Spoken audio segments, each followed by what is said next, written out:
You're watching the Bloomberg Law Bankruptcy Review. I'm Lee Pacchia. Joined now, as always, by Bloomberg News bankruptcy columnist Bill Rochelle, and a special guest, Roben Farzad from Bloomberg Businessweek, stopping by. If he's in the studio, you know that we're probably going to be talking about something related to the LA sports scene. And today we have the Dodgers. Bill, they have been in bankruptcy for a long time, and we finally have had an auction and a buyer for the team. $2 billion is the price tag. What do you make of this deal? Well, you know what I'm wondering about, is this just the first of what will be two bankruptcies? I mean, really? It seems like we've had a number of prominent sports bankruptcies. Seems to me like half of the teams in the National Hockey League have gone bankrupt. We had the Texas Rangers go through bankruptcy. They got a better result, I think, simply because the bankruptcy judge handled the case very well.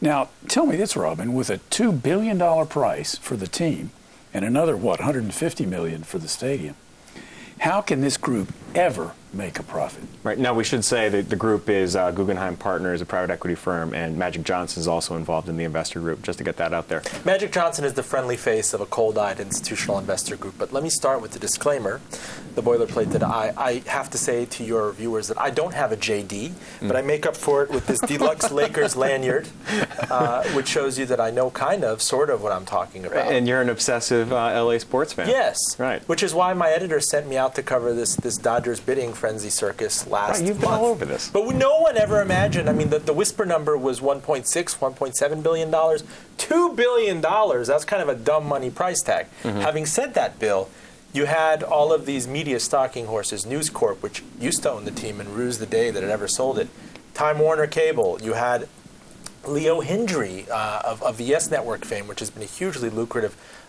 private sports franchise of the Yankees. They are ready to put up $2-3 billion over several decades to secure the TV rights to this team. So you, as Magic Johnson, as Mark Walter, you kind of have a margin of safety. You have cash flow that you know you're going to get. You can turn around and sell the rights to some of these players. And then after that, you have to execute. Well, but don't they also have to spend a whole lot of money to put a really good team on the field to justify the price? It's arguable. Let's not forget that this team had the Cy Young Award winner last year in Clayton Kershaw. Matt Kemp should have won the MVP because the guy who won the MVP was apparently juiced. Matt Kemp was a legitimate Triple Crown contender. You had a fan mutiny last year where attendance really plummeted because people were so disgusted by what happened with the McCourts. Guys, the thing that jumps out at me, what does this price tag mean for other sports franchises out there? Is this evidence of a bubble in Major League sports teams? What do you make of it? You know, Forbes just had Matt Kemp on its cover. The Dodgers All-Star. TV rights put the floor under these sports franchise deals. But we see that time and again, Bill, you're talking about all of these hockey franchises that have filed. You talked about the Texas Rangers. Look, there's a Harvard Business School. They don't seem to be making money exactly.